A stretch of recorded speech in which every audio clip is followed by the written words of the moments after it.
Most Americans think that retirement planning is either about two things: saving enough to live on or just leaving something behind.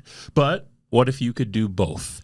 And this is going to be better than Wall Street's just invest advice. So on this episode of the Banking Bros podcast, we're going to dive into a study recently done by Ernst Young that how it talks about integrating life insurance and even annuities into your retirement plans will often produce better outcomes. Stay tuned for more in the episode.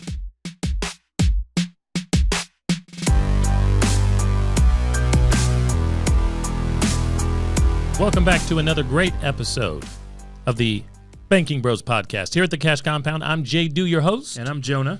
We're walking and talking you through guaranteed lifetime income assets and cracking that cash flow. Yep. We're going to get into the code here that was put together by one of the largest and one of the big fours out there, Ernst Young, in 2022. Now, Jonah, I'd like to give some context to who these folks are. All right. If you're not in the world of finance, accounting, and reporting, you may not understand how important these folks are and how much prestige they actually carry. Yeah. Let's give a little background on them, shall we? Yeah. So the simple version of that is EY is one of the biggest professional service companies in the world. Think of it as a giant helper for businesses, helping them do things like accounting, auditing, taxes, consulting, and advisory for very big changes. I got a buddy who works for EY in New York City. He's part of the auditing and accounting team. Okay, there we have it. So when we're talking about financial concerns in businesses in America, these are really important people. That's kind of the point.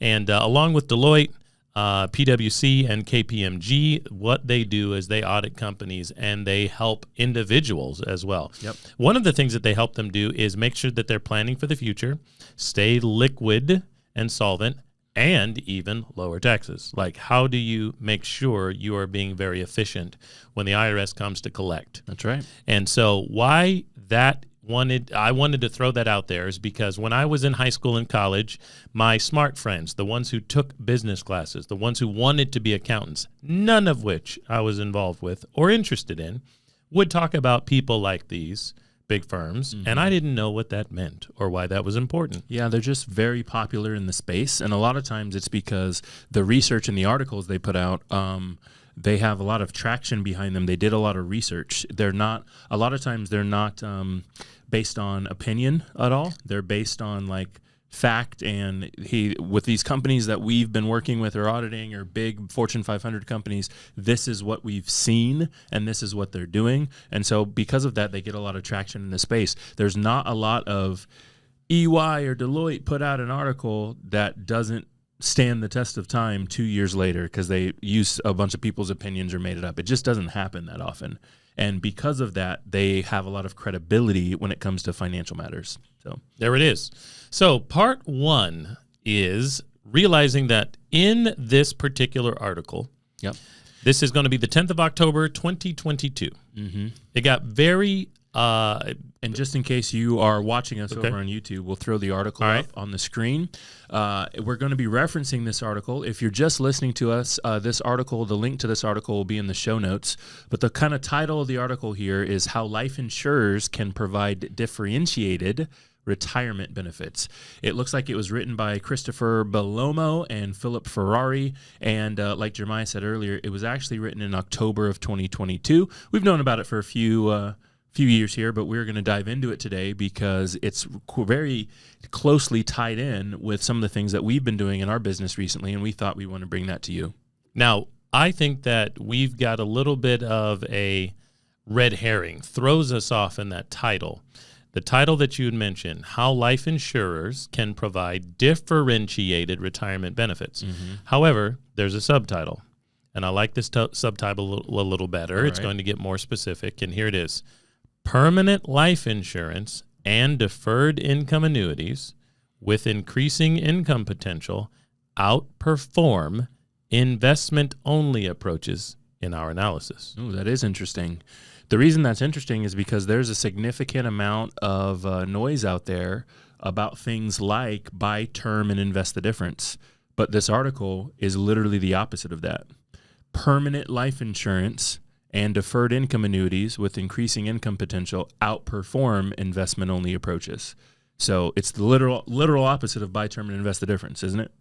Basically. So I want to define again, for many of the people out there and the ones that we talk to, every week we do cash consultation calls with people all across America and helping them with their personal financial structure. They want guarantees. They want lifetime income. They want to practice becoming their own banker. They want to have benefits that are guaranteed for their family, all that type of stuff. Sometimes they don't know the definition. So I'm going to be simple once again. Permanent life insurance and deferred income annuities. Let's talk about what those are. Permanent life insurance, once again, is a big umbrella over the top of two types of life insurance products that you've heard of. You've heard of universal life insurance out there. Yep. And you've heard of whole life insurance, although most people don't put a capital W on the W in whole. Okay, Put so some respect on it. there we go. So that is a proper noun, what we would call, basically, we're going to call it a proper noun in English. Common noun, lowercase. Proper noun, uppercase, right? So whole life insurance and universal life insurance, those are permanent. And the reason they are called permanent is because they can still be in force when you die, no matter when you die. Yep. They don't have to term out or expire, like, you heard it, term insurance. Okay? Deferred income annuity. The best way to think about this, because most people understand it if I compare it to, deferred income annuity is going to be a private, meaning non-company, non-government. Yep. It's going to be a private pension. Yep. So what that means is at the point where you cash in, retire, start the annuity, checks don't stop coming. Yep. Probably on a monthly basis. Checks do not stop coming until you die. That's it. I actually recently did a YouTube video. We did a YouTube video, actually, on annuities. It'll be coming out on our channel. At the time you're hearing this, it's probably the next or second to next video to come out about annuities. And just in case you don't know about annuities, I'm going to switch to this angle and talk to them a little bit here. Annuities are something you trade a lump sum of money in, and then the insurance carrier, the provider, gives you guaranteed checks. And normally they're monthly. You can get them a couple different ways, but they're going to show up. You can literally get them immediate, or like this article is saying, you can defer, right? You can say, don't send me any checks for a year or 2 years or 5 years or 10 years. And a lot of times that makes it really cool because where the insurance carriers place your lump sum when you gave it to them, and if you defer, you can also add more to it as you go a lot of times. But wherever they place the lump sum is going to provide guaranteed interest, and then the guaranteed income starts. And so that's what this article is talking about when it talks about deferred income annuities. So as we continue in the article, I'm going to read some of this stuff. We're not going to read you the whole article, but I'm going by piece, and I think that's giving us a good framework and context. In brief, it says, by 2030, that's 5 years away from where we are now, gaps in investors' retirement savings, that's you. Because if you got a 401k or some other IRA or 403b, 457, something like that, you're the investor, okay? So a lot of people, and Jonah likes this a lot of people think they're savers for retirement. Yep. EY says you're an investor, okay? By 2030, gaps in investors' retirement savings and needed protections are projected to exceed hundreds of trillions of dollars in the U.S., okay? That's it. Bullet point 2, this presents an opportunity for insurance companies to better serve customers to bridge the chasms through modified investment approaches. Why? Because insurance is the guarantee that it's going to come. Of course, investment means could go up, could go down, sometimes up, sometimes down, sometimes stagnant, and probably commissions, fees, and taxes can be involved in that, which is often overlooked. Yep. And you out there, the investor, the person who thinks they're saving for retirement in that qualified plan they signed you up for at work, you often don't think about commission, taxes, and fees. So that's what we want to set the stage with. Setting the stage to help you realize that most people are not going to be living and sitting as pretty as they want to be living and sitting. And some of you, especially those of us who are 55 plus, I talked to a couple last weekend on a free walkthrough of their just analysis. They were both 52, 53. They started to realize we're not going to make it. This is not looking as good as we thought. The thing about it is, I think that if you start running some of the numbers, you'll figure out a little bit earlier that you're not going to make it. But a lot of people don't start to run those numbers until they're in their 50s, Right. or 55 or 60. Once the kids are out of the house, they start to realize that, man, you know what? I'm maybe about to pay off the house. College is more expensive. We're going to the football game with the kids a little more often. My parents are now aging or dying, or, man, it cost us a lot to clean out the garage, to go to the funeral. They're like, maybe we should take a look. We got a little more breathing room, and they go, whoa. Yeah, the problem is that they've been putting money away for retirement, right, since they were 20, 30, 40, but they decided not to do any math or look at it or pay attention to it, or they just were going to cross their fingers and hope for the best. And then when they're finally doing the math at 50 or 55, they start to realize, oh, no, I should have actually used the last 10 years or 20 years or 30 years to do something a little bit different. And so by filming things like this episode, we're actually trying to implore to you with articles written by other people. You don't just have to listen to our voice, but you can read the article and say, well, listen, they're saying that you need to actually get involved in permanent life insurance and insurance products. Annuities come from insurance companies. You need to actually hedge your bets in retirement with insurance carriers, with insurance products. And I think that is really cool. I think it's important for people to be reminded that if you do not do something on your own, you're going to be in trouble. Normally, people like you and me are getting signed up for things at work, and they're in the hands of other fund managers and case managers and HR directors and things like that, or whatever your company likes to join up. And you need to do something on your own. Yep. Your job, there's only one person's job out there in the world. The wide world of sports has 8 billion people in it. There's one person who's in charge of your dreams coming true. It's you. It is not someone else. And I had another call with a person this weekend, Jonah. Let me know if you have, like recently, you're talking to some people who she will protect the wealthy out here. Hopefully we can get her there. But she's in $600,000 of debt because she wanted her kids, set of twins, to have a better life than she. So she made sure she signed on the dotted line for their college degrees. And, of course, she sent them to... Did they become astronauts or something? Exactly. I was like, what lot. School did they go to? Yeah. And, of course, they went to an art school. Oh, okay. They went to an art school, private art school. Mom is now 54, if I recall. It's not a great situation. $600,000. It's not a great situation. $600,000. Now, I have a question for you, Jonah. You don't know these people. I talked to this lady. She was great. We talked a long time. I have a question about her 29-year-old twins who racked up $600,000 that mom is on the hook for legally, that you can't bankrupt yourself out of. Nope, sure can't. Are their salaries anywhere near $300 apiece? No, not really. I mean, yes, No. there are. They're No, out there, their salaries. Yeah, not yeah. not are their salaries. Yeah. Are their salaries Oh, yeah, anywhere near than 29 years old? It's gonna be no. 300. No, not even close. Now, of course, anybody knows in the professional services out there that you can have $150,000.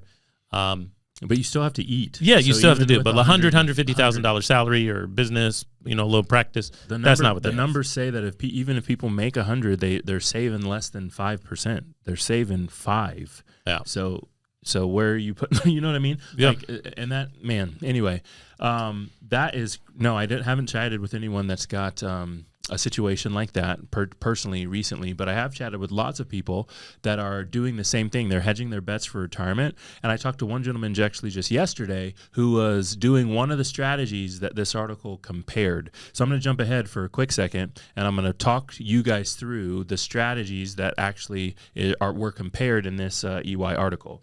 So they compared 5 strategies here. The first one was investment only. So they've got kind of a blurb next to it. I'll kind of just read very quickly through it just so you understand what I mean by investment only. So investment only, the investor uses a mix of equity and fixed income assets. We assume that the investor follows a Morningstar moderate glide path asset allocation strategy with annual rebalancing. The investor prioritizes savings to qualified assets, that's government-sponsored assets, and then saves the taxable account after the limit is reached. So this is like not a novice investor. This is an investor who's trying, right? Yeah, we're dollar cost averaging maybe. You're Right. paying attention to it annually.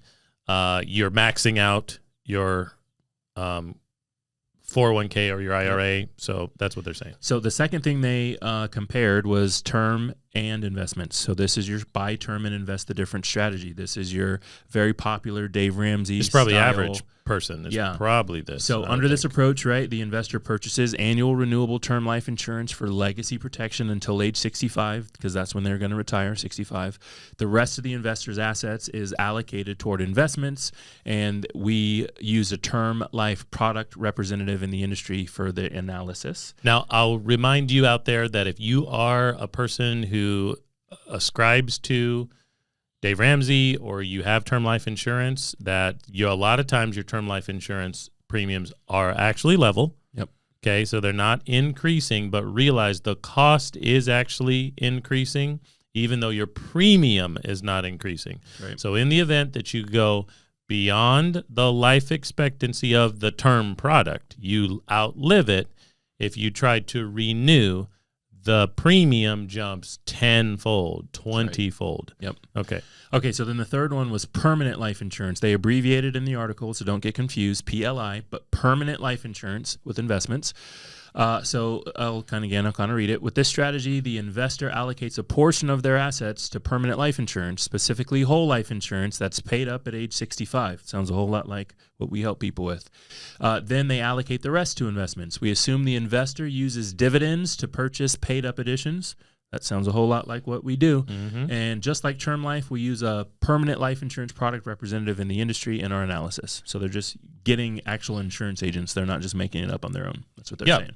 So this is a person who plans to pay for their entire policy by 65. Policy's still good. Yep. It'll last forever, unless it's universal. You got to nuance that out there. But we're going to talk about whole most of the time. But universal, you can get yourself in kind of trouble, or the death benefit drops some. But that's kind of so again, nuanced. 3 so far: investments only, buy term, invest the difference, and then whole life and investments.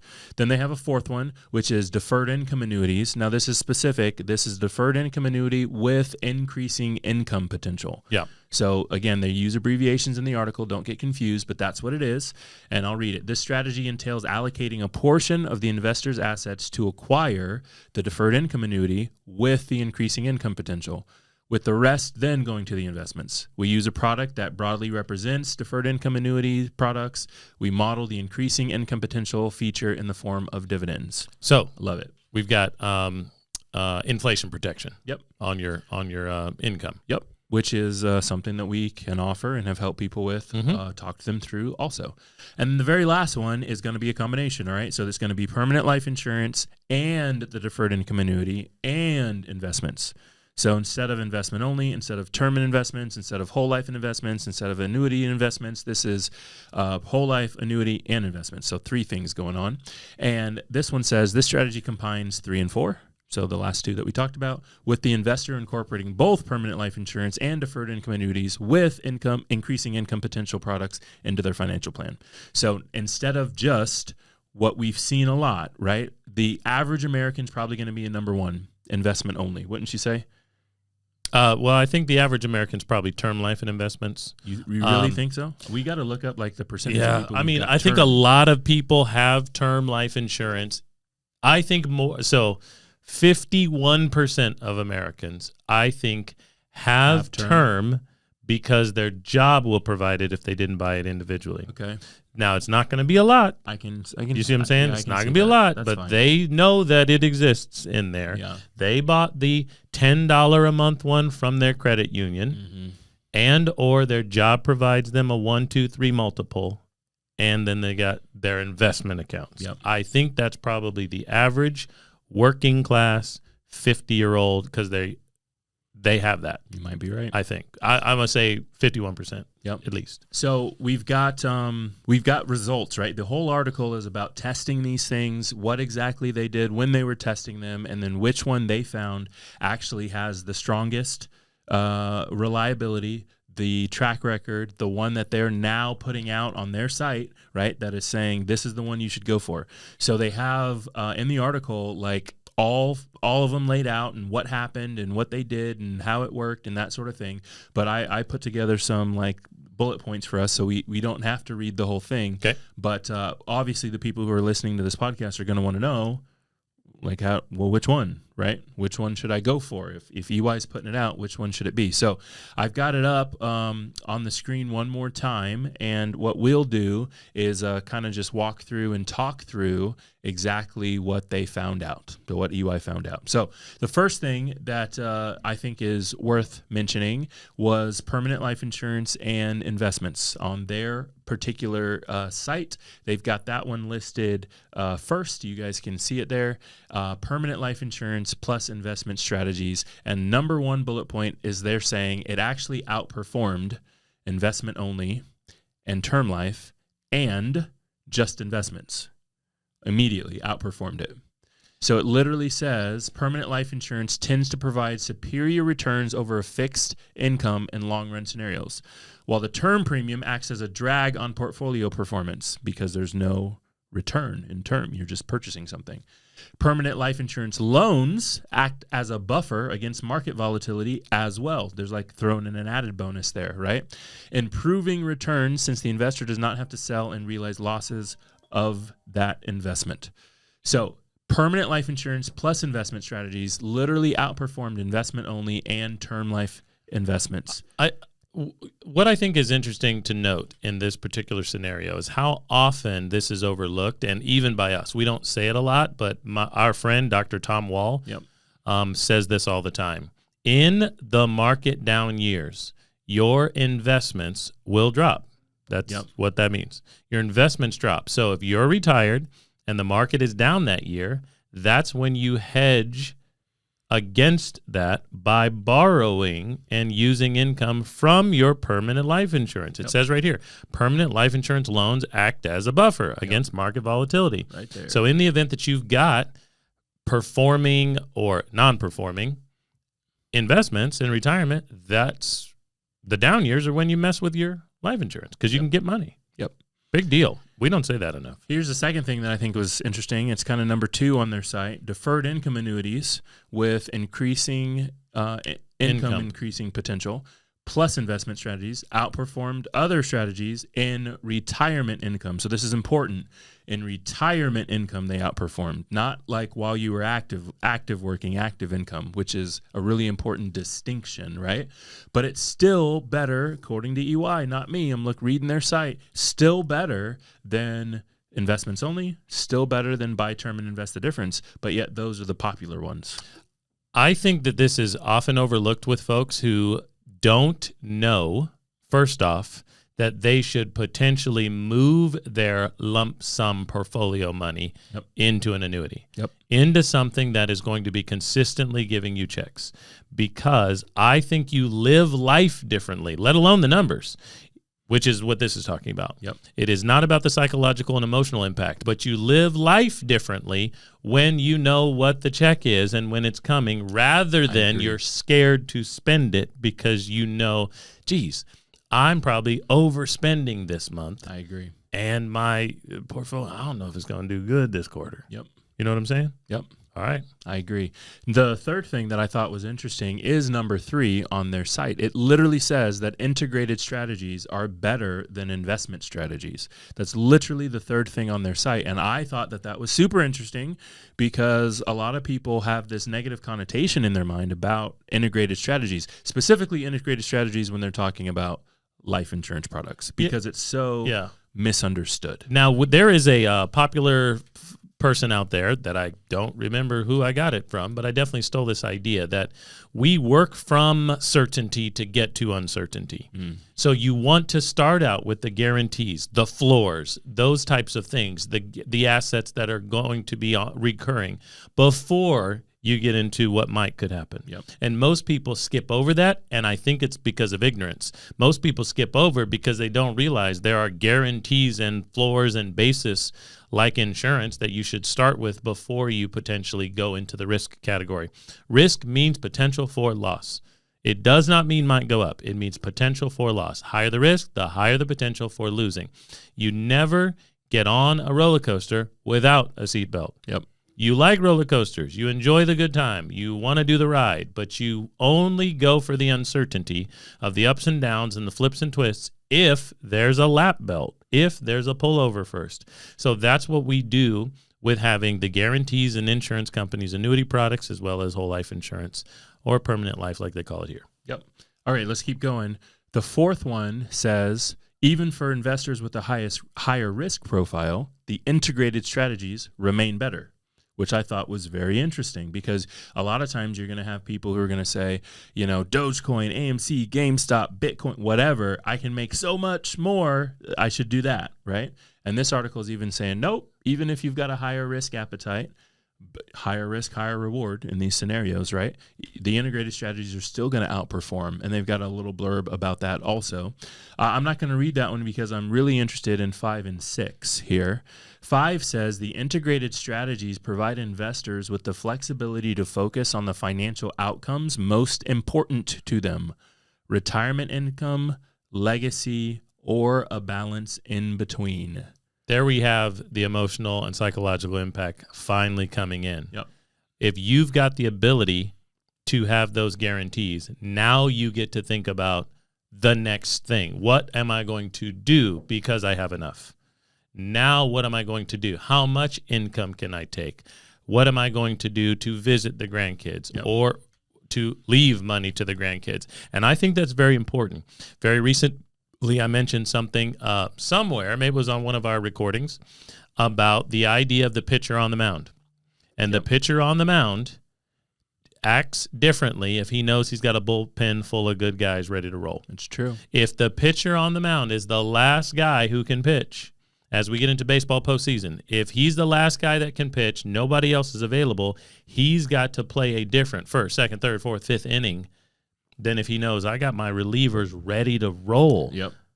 In the 6th, 7th, 8th, 9th Go inning. a little harder. You can make different choices. You make can way go different for that choices. new thing because you've got the backup. Because you know you got the backup, and so you can play a different game. So that's what number 5 gets into, the psychological and emotional appeal. Okay, number 6 is the important one here. This is the one I wanted to talk about most. And it literally says that they found this kind of the sweet spot. Here's what you should do for all those who are reading the article and are going to make a change, take some action. They said 30% of your annual savings needs to go into permanent life insurance. What? Okay, I didn't see this coming.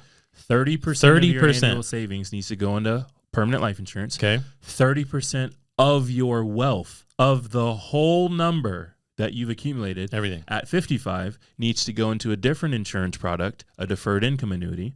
They defer for 10 years, 55 to 65. It's written in the article, or it's back up at the top. The retirement age was 65 right? in this article. So it's at 55. Yep. 30% of everything you've accumulated needs to go into a different insurance product, a deferred income annuity that you're going to defer for 10 years. And that's how you're going to optimize retirement income and legacy value. That's how you're going to do it. I didn't see that coming. And for those numbers to be those significant when we talk to people, and we were coming from this article standpoint, but I think we need to work this into some of our curriculum and our follow-ups with people. Like, this isn't our opinion. Yep. This is a big 4 saying 60% of your money needs to be allocated into insurance products that you need to get on your own, that you need to talk to a professional about and get a coach to walk and talk you through the pros and cons and which one you want. 60% of everything by age 55. Yep. And also the article is also saying, and all the stuff you thought that you were going to do out there in the investment, it's not better than just getting the insurance. It's not better. Yeah. You are going. It tends to, they're not giving you specific companies, specific products. Exactly. They're telling you about the product category, but they're saying 60% needs to go in that direction on your own outside of work in guaranteed assets that are in many cases non-taxable the way you use them, basically on the permanent life side. But in the annuity side, you'll have some income, taxable income there. And then you play the market games. Investment games, market games, outside of the market. We're not saying you have to be in the market. Heck, flip some real estate. But holy cow. Before we continue, let's give a quick shout out to our fan follow of the week.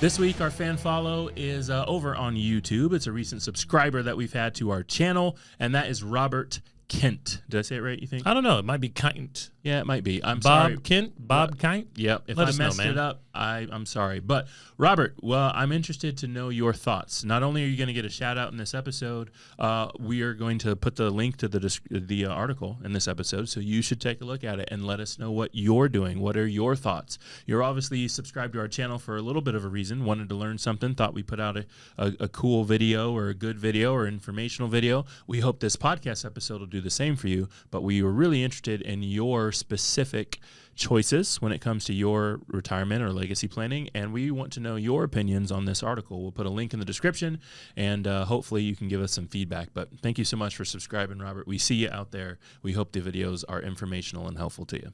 Ladies and gentlemen, if you have less than 60% of your wealth by age 55 going into insurance products that you did privately on your own through an agent or broker like us, and you'd like some guarantees and some flexibility and some financial peace of mind to be able to sleep on the pillow at night knowing you won't outlive money, we have a free cash consultation waiting for you.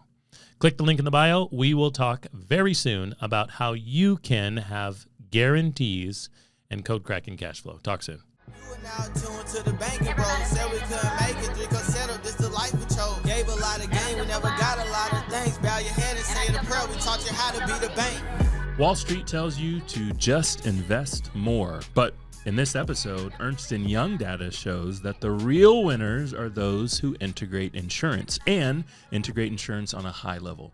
So if you want to see how this plays out in your own plan, then listen to the episode again. And if you've already done that, then book a free consultation call by clicking the link in the description of this video or in the show notes of the podcast. And we would love to talk and walk you through your retirement and your legacy plan.